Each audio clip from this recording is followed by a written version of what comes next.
the figures that are there from all our agencies, from the government agencies, NACADA, from the government agency, Portrees Hospital, from the non-governmental agencies, MEWA, Reach Out, and Mombasa Women Network, all of them are confirming that Muguka has caused widespread damage, especially on our younger generation. We have tried to be able to work out a way in which we can be able to come up with regulations, in ways in which we can be able to say that let us see how we can be able to coexist and our children don't get spoiled. Those who are dealing with this have refused.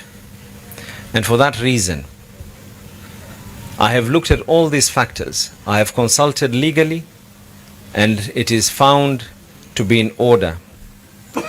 And I have signed an executive order to ban the entry of Muguka into Mombasa, to ban the sale and consumption of Muguka into Mombasa as well. For those who are asking the legal basis as well, the content in the plant called Muguka, caffeine and cathinol, is of a very, very high level. An average of about 20 leaves are enough to start making someone have toxic imaginations. 20 leaves. Imagine a child consuming this at school hours.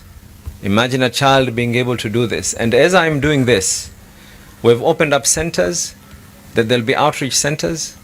The Department of Education, who over the last couple of months have been discussing and talking to the young children, have found in their report that the issue of Muguka has been raised by the children themselves, that it is a problem.